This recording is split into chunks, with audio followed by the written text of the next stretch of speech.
Welcome to Big Brave Business. This is the podcast where we answer big questions reshaping entrepreneurship. I'm Sarah K. Heeter, and this is Season 3. Each week, I'm bringing on my friends, mentors, and some of the best thought leaders I know. We dive into bold, values-driven conversations about leadership, equity, ethics, and building businesses that actually make a difference. Ready to do business better? Let's dive in. Welcome back to Big Brave Business. I am here today with, this point, a long-term business universe friend, Emelie Sanders, and you probably know her online as Pass the Queso and just a total badass troublemaker in the online business space. But welcome to the podcast. Finally, Emelie. Thank you. I'm like nodding. I'm like, yes, say it. We're friends. We're friends, right? Yeah, I think you get to a point of being in someone's orbit for long enough mutually that there is just literally no other word. But yeah, we have not had a lot of opportunities to just really dig in together about business. So it's more like mutually supporting each other for years. But I'm super into, so much about you, which everyone is, right? You have this reputation online of people just, I remember the free queso movement when your Instagram was shut down. We don't need to get into that. You've talked about that on other podcasts before, but just meaning that you have this way of sharing really honest and vulnerable, but boundaried discussions online about what it's like to be an entrepreneur, which is why it's just a no-brainer that you should be here. So number one, let me just start there. Thank you for that. We need more of that. Well, thank you. And I mean, that's we were just talking about kind of the heart of your podcast here to why you want to be here. And so of course that aligns. We're here to do those things. And boundary, oh my gosh, that's actually so hard to be here's almost everything. Yes. Yes, it really is. I have such a problem probably in my life of setting a boundary for myself. Okay, this is where the boundary is. This is what I will and won't talk about. Not everything needs to be content. I'm really a big believer in this. Not everything needs to be content. And then in podcast world in particular, I just break those boundaries all the time. And I'm just going to talk about it. We just need to discuss it. The people need to talk about this more. So if they won't, I will. Yeah. It also kind of feels like in podcast world that it doesn't feel like it doesn't feel like anybody's listening right now. Because no one's live listening right now. True. There's this false, oh, we can say whatever. No. Yeah, I don't know. That's how it feels. Because you post something online and you're oh, let me go look at that live post and let me go look at people liking and commenting on it, engaging with it. So I could see that getting you into a bit of trouble. Yeah. Or just be a really great exercise. Yeah. Well, I mean, I think it could stand to be a better exercise for actually enforcing the boundaries that I set for myself, right? But sure, I'm a work in progress. That's okay. We all are. But I do feel like most often it hasn't been trouble. What it's been is incredible messages from individuals saying this particular one really, really resonated. And whether it's me or a guest who shared the thing that made a difference for them. In fact, this wasn't on a podcast. It was on a hot seat coaching call the other day. It was my turn. And I had decided this is what I'm going to talk about. But I was I have to be careful to navigate this because I'm dealing with some deep shit around this. And these are people I just met, right? This is the third time we've had a call together. So I'm trauma dumping. Yeah. So I'm I just need to kind of navigate this as here's the part we talk about and here's the part we can suggest, but we don't need to go down that rabbit hole. And I said something that was maybe a little stronger than suggesting. And what's so funny is in that moment, not only did multiple people respond yes, I totally relate to that. That's me. Absolutely. Where I felt less alone for a moment. But one person in the group in particular ran with it and was let me unload on you. This is me. And what you said really sparked this. And I'm having a whole moment. And I thought, you know what? I didn't just say it for me. I said it for her.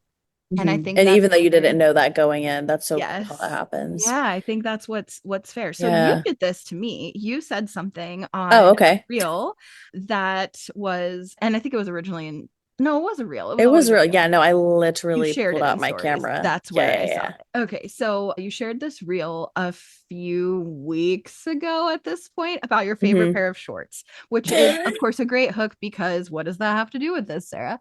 And the shorts are from a company called Kill Crew.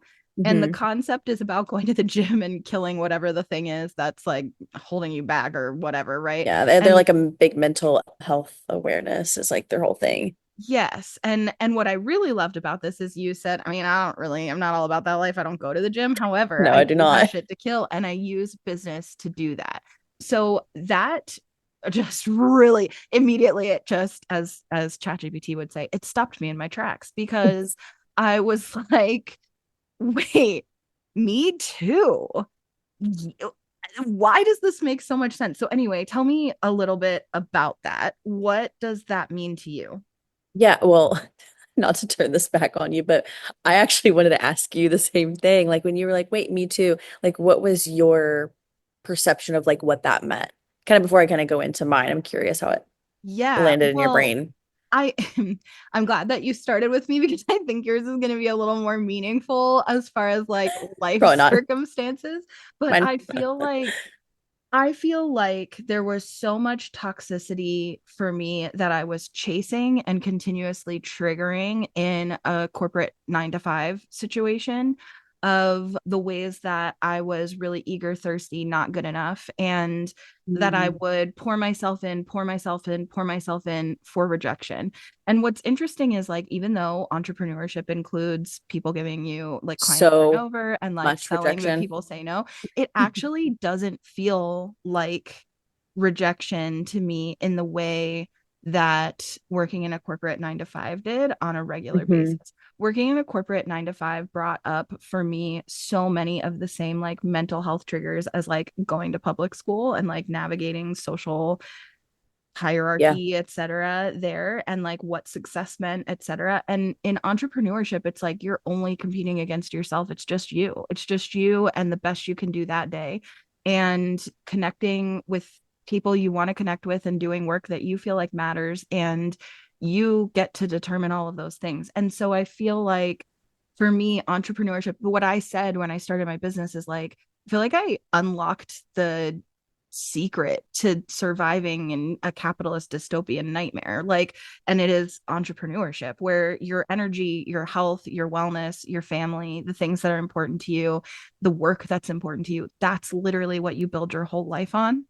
And corporate 9 to 5 life is the exact opposite. So for me, that's kind of Yeah, that's that's so interesting. I especially like kind of like my mom hat went on there for a bit thinking about school because it's like even just like the way that at least I can just speak to like the American public school system is very designed like originated, hey, parents gotta go to work, where do you put your kids? Oh, we'll educate them from 9 to 5, whatever the hours were.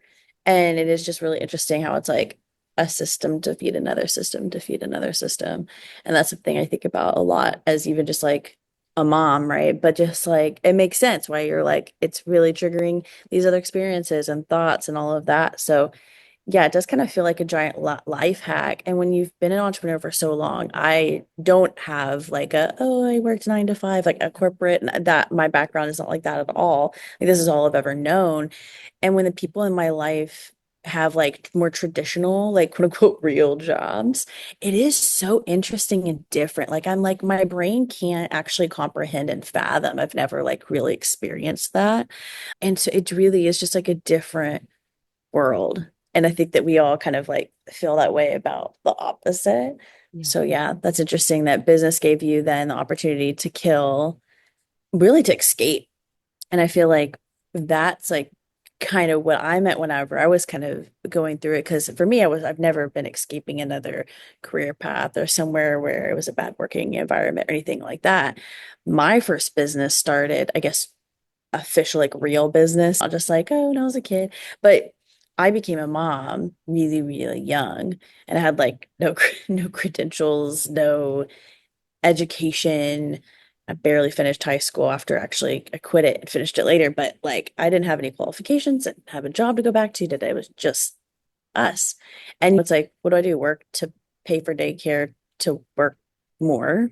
like the math is not math. They talk about systemic issues, right? And that's when I started my first business. I was like, well, I can make money this way with my baby. And so like for me, business was a survival in that way. So like, yeah, I guess it's kind of like you in the sense of killing things that were working against us Yeah. to escape those things. And I guess honestly, if you could kind of turn it the other way, it's more beautiful because it's actually creating something. Yeah. But I think for me too, people talk about what they say, like entrepreneurship is the biggest self-development journey you'll ever go on or whatever. And that's so true too. And I think that as much as business created beautiful things, it also slowly also became something that I lost myself in, Mhm. or like ended up killing things about myself or burying other things. And it's just like, it's interesting how something can be so wonderful, but also so, it's just, it's powerful. So it can be It is dangerous too. so powerful. I think it's interesting how much business becomes tied to our identity. And I think a big part of the reason why is because of exactly what we were just talking about, how we pour basically like our survival, our hopes, all of our like Mm-hmm. mental everything into what it is that we're building.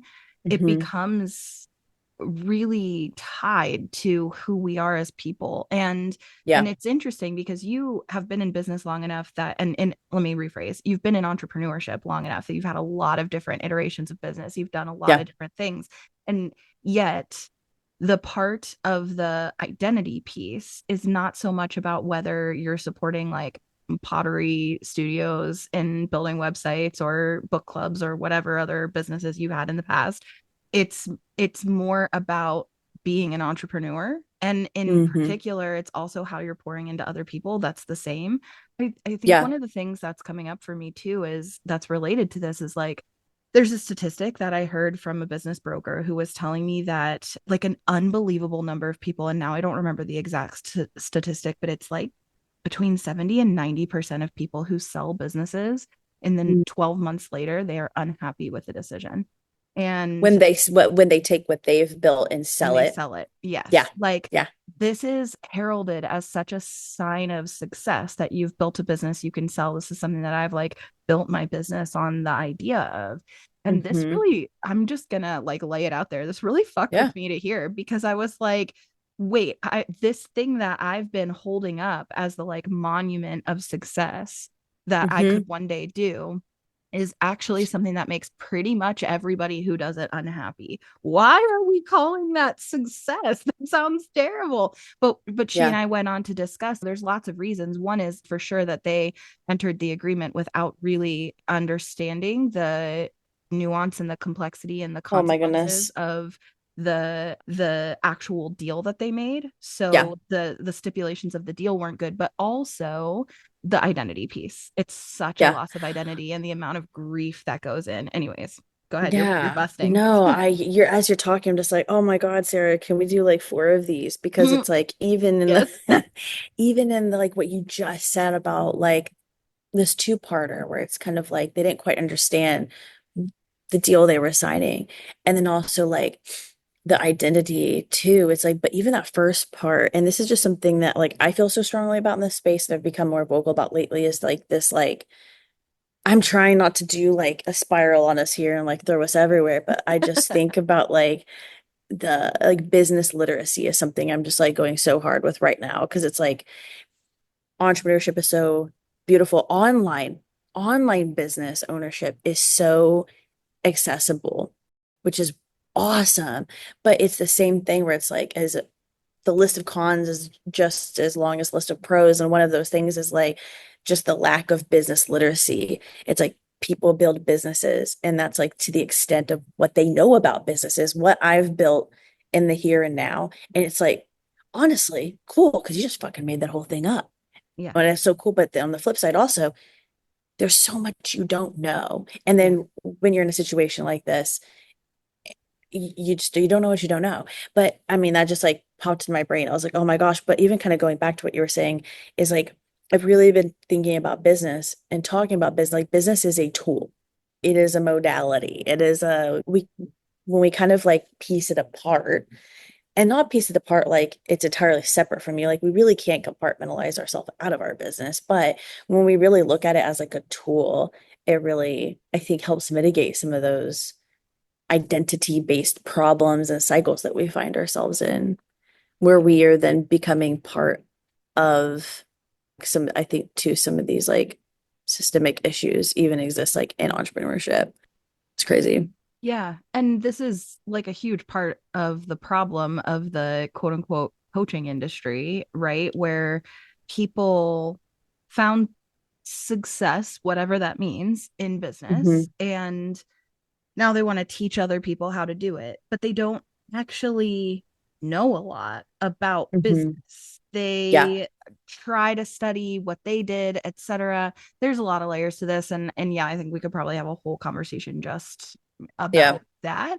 But yeah, it is interesting. So that leads me to the second kind of half of this reel that you posted about the shorts about Kill Crew, About the which shorts. is the concept of killing the thing, right? Which Hmm. is that you said this is what business has been for me, Yeah. is an opportunity to kill this, to get out of certain circumstances, whatever it is, right? I'm Yeah. paraphrasing, obviously. You were No, you're very good. well spoken in that reel. And what you went on to say is, I don't want it to be that anymore. I Yeah. don't know what that means. I don't know what that looks like, but I have hope about the future and I want it to look different. And so, talk to me about that. What are you Hmm. processing? How's that going? Big question, Sarah. Yeah. Well, let me take a beat here. When I kind of think about my relationship to business over the last, I guess, decade or so, a really big, I think about when we react to things versus respond. And business has always been something that was like a tool I've used in like reactivity in relation to whatever was going on in my life. And I think that it's more of a now I'm in a position where it's like, hold the horses. Like, why are we doing this? Because it's just like the same thing is happening again and again and again here. And there's this cycle of I've started a lot of different businesses and it's like I make X amount of money or hit whatever. And I'm like, okay, cool. I'm like it's almost like this like boredom. Like, what's next? Sell it, shut it down, quit it, pass it, like whatever I do next, right? And this sort of like this, just this monster you have to kind of just like keep feeding. And so then it became a question of like, dude, like what is this monster? Like what is business? And so I started kind of piecing a lot of that apart for myself and kind of like, what have I been using business for?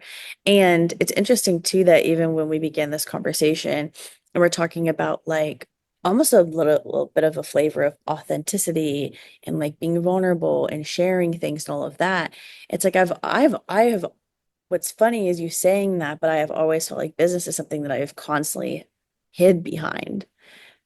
Business has always been a through line in my life of, man, I fuck up everything, but at least I can get that right. And that's something that I've recently come like head to head with. I'm talking like in the last month, Sarah, like this is fresh. Yeah. Like, good thing I'm not a crier fresh because it's all, it can be all encompassing. Mm-hmm. And it's like whenever you know, my friend Alexa Martinez, and she's like, who are you without your business?" Essentially, is like kind of a variation of something that she's said before. And it's like, that's such a good question because we do, I think, reach a point where a lot of us get in so deep. Yep. We've been here so long. This is our reality. It's like a metaverse, right? But like that we all kind of like live in it. And people from the outside are like, that's weird, or what's that mean? Or normies. Yeah, yeah. Sort of. Yeah. But I mean, I think we do this. This is kind of white supremacist patriarchal capitalism at its finest, because even normies, when you go to introduce yourself, when you go to like talk about like, okay, tell me about you, everybody Hmm. tends to start with what they do for work, right? And so I think Yeah, that so just true. carries into entrepreneurship, Hmm. maybe in a deeper way. I don't want to make that assumption, I don't think, but like, Hmm. but I do think it's a double it's a double whammy identity piece, because what I do and also the fact that I'm an entrepreneur, it's both of those things. Yeah. So if I worked for a podcast company and I just worked there, then Yes. podcasting would still be a huge part of my identity. And when I introduce myself, I'd still say I'm a podcast producer, etc. But it's this added layer of like, I run a podcast production company. Yep. So I am a founder, I'm an entrepreneur, I don't work for anyone else. And also I produce hmm podcasts. Yeah. And It's so because that's, it's because you're innately a creator yeah. of that. And what's so funny is like, what do we do? Like creating, like we escaping a system to kind of make a cousin of that system to live within is really Yeah. interesting. Yeah. But yeah, to what you're saying, I love that about like it's going to be a part of your identity because it is part of like what you create in the day to day, but the level of ownership, Yeah. the how kind of I think influences a little more of like how deep you're in. Yeah. And I think that that's really interesting right now. Kind of going to kind of detour us. Feel free to rein me back. But I feel like right now, and maybe it's just because I'm in the thick of it, along with like some of my very close friends, but I feel like we're in a season of a lot of unniching. I've been kind of internally talking to like my family and friends about going through this. Like I'm unniching myself, unniching. And I feel like a lot of people are kind of migrating to like more personal brands. And I think that people don't fully understand what they're doing, but I feel like this kind of shift has has potential to be something really positive with this like conversation we're having, where instead of I'll use myself as an example, where instead of it's like I am past the queso, Mm-hmm. where it is like I'm but I've always used verbiage like this, but I've always said like I'm Emelie, head honcho of Pass the Queso, but like really separating out this like I am Emelie Sanders, Pass the Queso, something I've created along with freaking long list of other things. And I think it's interesting seeing people kind of shift also into this personal brand kind of space because it does allow for this opportunity to go, actually, like, I am Emelie Sanders and I like and do these other things. And also, I've created this other thing, and that is my business. And I think that there's like an extremely wonderful possibility to sort of like, kind of just like re-identify, reclaim like what the heart of entrepreneurship was ever here to do for us. I'm on such a similar journey. I think it's interesting because the concepts it sounds like you've really been exploring are, at least at surface level, not that this is surface, what is business and what is the role of business in my life? And for me, the big question in the past couple months has been, what is success? And even Yeah, that's such a good scarier, what question. is failure? And I think I've talked about this on the podcast a little bit, but for me, the definition of success, and I wasn't being honest about this, but I've gotten a lot more honest very, very recently. So similar to you, what what if I'm being really honest, I can look all the way back to my childhood and I can see that my definition of success that I've been operating with is the absence of failure.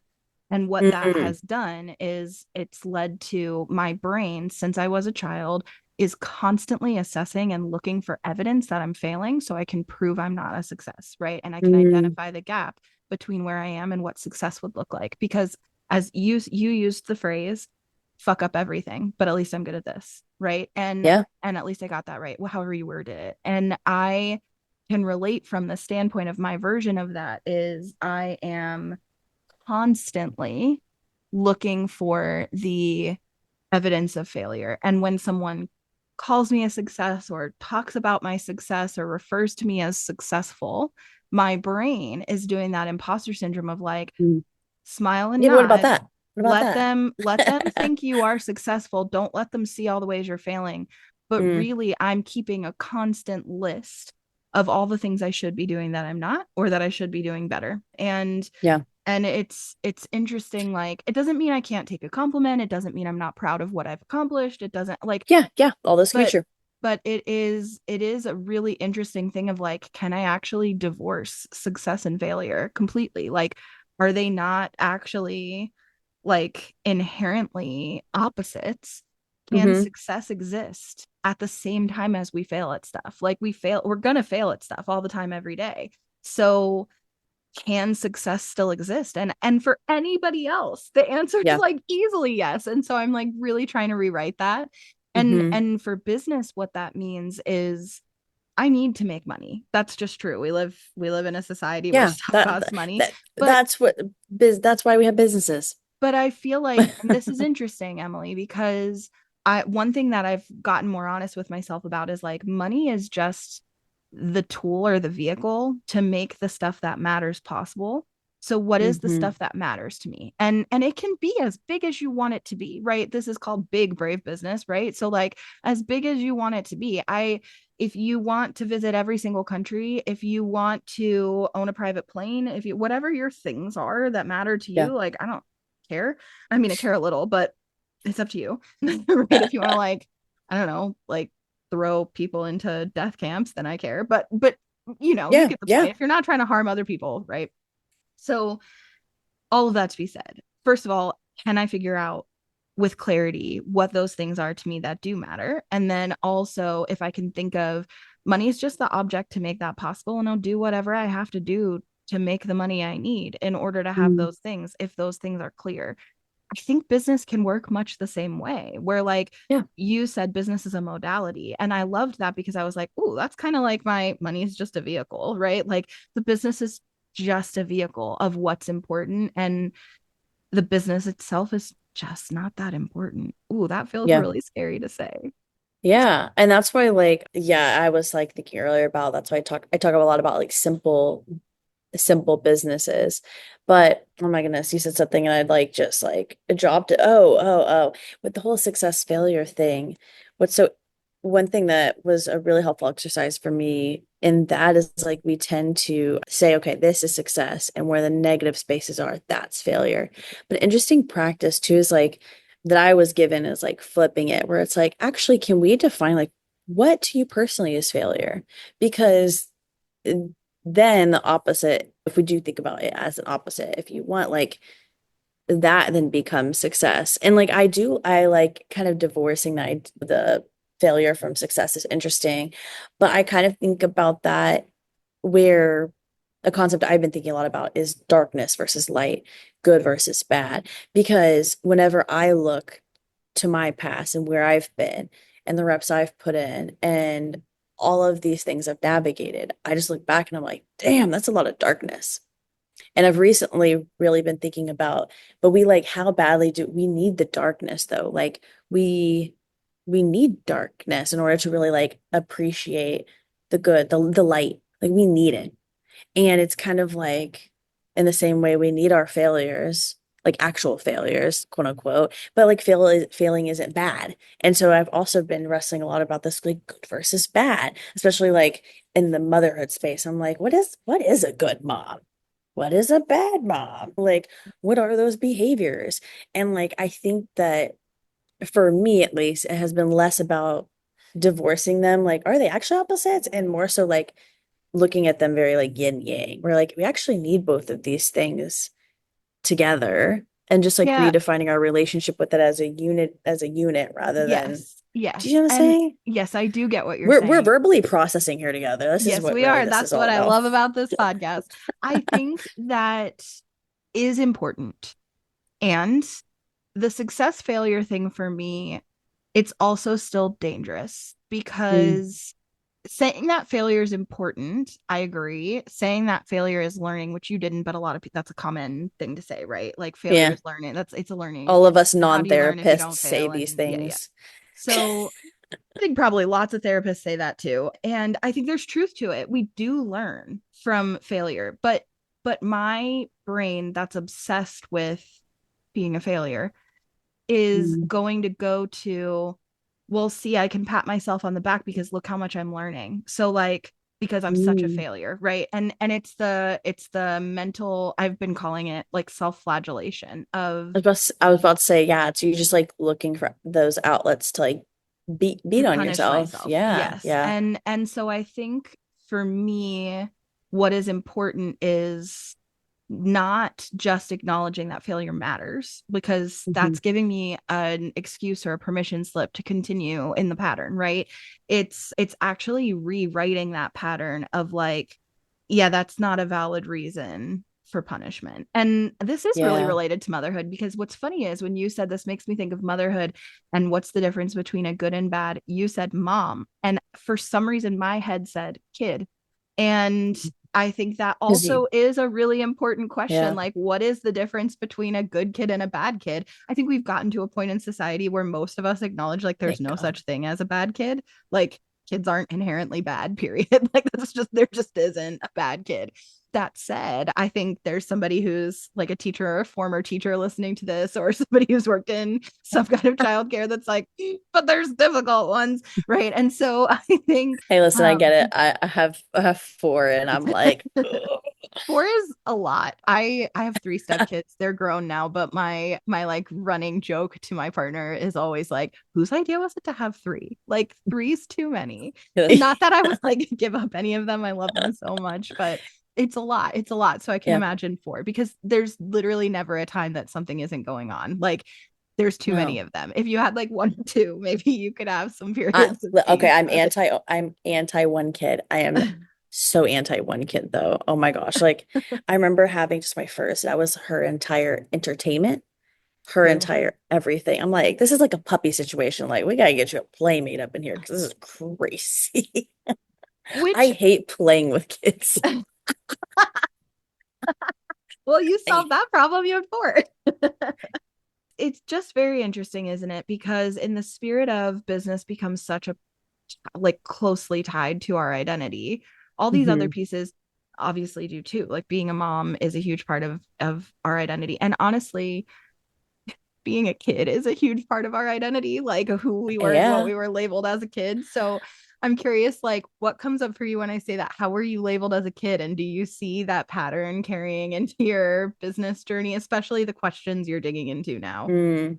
No, I mean, that's a really good, it's really interesting because I think that, and this doesn't directly answer your question, but I was just talking with, I think actually my own sister about this, where it's kind of like, dude, I actually don't remember anything beyond like this, right? And kind of this, like sometimes, although I do say like my brain sometimes like iCloud storage, where it's like you gotta like wipe some things out to like put the new files in. So like it genuinely could be that. But we kind of like sloth off some of like who we are, who we've been. And like I can identify with that with like motherhood too. I will say becoming a mom is like like an older teen, but still a teen. Mhm.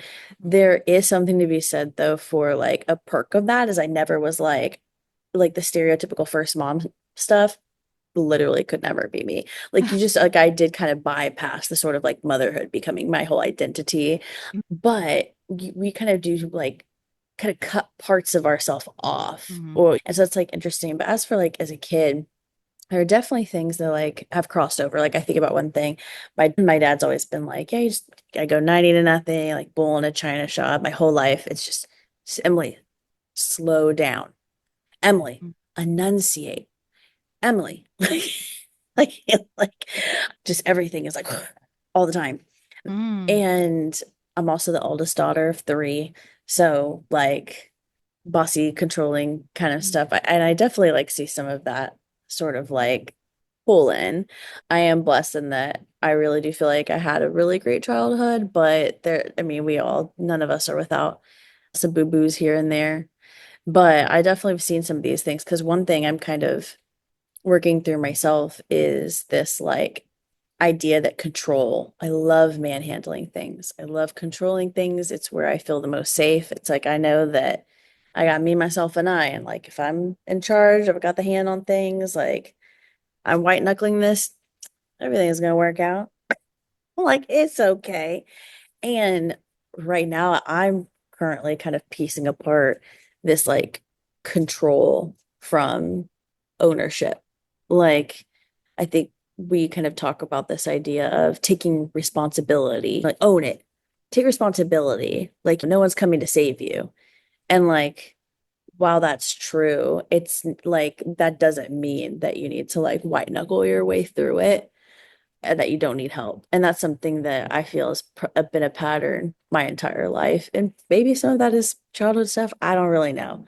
I don't know if that even answers your question. That was just a Yeah, little no, side thought processing in here. real time, like you said. Yeah, I think so. It's interesting because the concept of nobody's coming to save us compared to I'm gonna reframe. It's okay Yeah. to ask for help, or even it's important to ask for help, right? Mm-hmm. And it's healthy to have help. I Yeah. think that both of those stories are true, and both of them are important for different people in different moments. So Yes. where what you might Oh really yeah. need in this chapter is help, and I get that. I think this is common for like sole proprietors who like, especially the longer you've been the person who does everything and wears all the hats, like, and then also adding on to that the chapters of your life of like single motherhood and this, like, yeah, you're an eldest Mm-hmm. daughter story, like you're accustomed to just handling the shit, like you handle it. Yeah. And so I think it makes sense that that would be a lesson that's important. And I think maybe somebody else, like, I'm the younger of two. I don't really think I think I am more of along the lines of what you're saying, where I need to be good at asking for help. I did also internalize lessons that I know a lot of eldest siblings did not, of ask for what you need. Now that's different than Mm. asking for help, but I do feel like I learned the lesson of asking for what I need, and I feel like I'm I love quite good that. at it. And it's something that's even come up in Hey Eric, because he edits my podcast. My partner, he I was gonna say, he's oh my gosh. has his own stories, right? Not airing his stories, but he's older of two, and he that's been a challenge that he gets to ask for what he needs, and that in Mhm. this relationship he's actually going to be met with, I want to help you have what you need. I care about that. I care about being responsive when you ask for what you need. So Yeah. but it's been interesting because that was really frustrating for me for a while in this relationship of like, why, if you need something, just fucking ask for it. But I do think like different Use your people words. but I think different people have internalized the opposite lesson there, right? And so like Mm, maybe there's yeah. the youngest siblings of the world need the no one's coming to save you. You need to like get your shit together and Oh handle yeah. things. My youngest sometimes could benefit from that lesson. And then old eldest siblings maybe need the hey, ask for what you need. And both are still true. Yeah. Yeah. I like a theme I keep kind of seeing as we chat is this idea of like one of my favorite words is just like and when I'm having like when I'm having conversations with people where it's like their point's valid and I'm kind of want to go yes but kind of this and kind of like shifting to like acknowledging and my comment gets to also be true where it's like Yeah. yes and Yeah. I love that because we clearly have a lot of similar values and like experiences in a business space but of course like we're totally different individuals. We've been through different Yes. things. Yeah. And so it's so cool that it's like, oh, here's my experience of what I think. Okay, cool. And here's mine. And so I think that's really cool how this, I like what you're saying with like the sibling thing as an example. And I think that's so Yeah. good because yes, I'm commonly one to grab someone lovingly by the shoulders and be like, get your shit together. This is your life. Take ownership of this. So I absolutely agree Yeah, with that. yes, and that's a big one for me that I need to do a better job Oh my practicing. goodness. It's hard. Yeah, It's yeah, also I hard love not that. to start conversations with no. That's something I noticed because I come from a family Well, who, actually, that's well, actually, I well, come from a actually, family of like our conversations are naturally like not combative, but like debate. Like we just like debate everything. And it's yeah. loving, casual, like it's just like multiple conversations. We're just debating each other all the time. Mhm. And one thing, my mom is probably the most like sensitive, empathetic, kind of perceptive person of us all. And one thing that bothered her, she brought up years ago, is like we'd chat, and the first thing you say is no, and then make your point. And this idea of like someone opening up, sharing an idea, a thought, and then you going, closing it down, shutting it down. Actually, here's what I think. And so it's just like, it just like words just matter. Like words matter so much. And those are two that Mhm. I've just been kind of thinking about. This is not related to what we're talking about at all. I think it is. I think it is all related. And that comes back to what you said of like, and I don't remember exactly how you framed it, but essentially that business is the biggest personal development journey that you're going to go on. I think how I always frame it in this show is being an entrepreneur shines a floodlight on all of your shit. And so actually all of this is related. And I think it all comes up. Yeah, that's true. Because one thing. Oh, I just, well, actually, yes. And I also think. Yes. And you double fixed it. Man, we need to like, oh my goodness. Okay. Now I'm going to be super aware of my words. Well, I have a few more of these to record, so hopefully that will carry over into the rest of these. That's Emelie, so funny. Thank you for joining me and getting messy and big and brave about all this shit that I love hearing. And I hope that the person listening is thinking this too. In a year where I am dealing with more personal development than I absolutely planned on in this year, unexpected, it all just came up, and here we are unpacking like nearly 40 years of shit. I really didn't expect that to be what my year looked like. And so being able to connect with people and hear echoes of it's your own version, it's your own flavor, it's your own circumstances, but like, hey, me too, it is so hopeful. And so if you're listening to this and you're feeling that like you're not crazy, or we all are, like we're all in this together. So yeah, thank you for meeting me there in the mess. Yes, and Sarah wants to hear about your childhood, so tell us about your childhood. It's like, should I become a therapist? Is that what we're doing here? I absolutely should get not. a therapist? What's happening here? Probably. I was raised by a psychologist. Oh boy. So yeah. All right. Well, then you have a built-in one. No, it's probably not. I don't think that would be work in anyone's favor. It's probably like unethical. Conflict of interest. Anyway. It's somehow illegal. I don't know. Yeah. We have our own industry problems to deal with. Let's let the psychologists, do their own thing. All right. Well, to you listening, if this brought up anything for you, if you want to connect with either of us on any level, deep level, shallow level, doesn't matter. We like the fun, random stuff too. If you want to hear Emelie talk about shorts and how that connects to business, if you want to engage with us about our actual businesses, or if this just brought up stuff that you want to unload, we do want to hear from you. So all of our links to connect are going to be in the description of the episode. And as always, you are enthusiastically invited into our DMs to talk about anything that this brought up for you, because there's power in solidarity. So let's talk about it. And thank you so much for being here, Emelie. Thank you so much for being here, you listening. And we'll see you right here next week.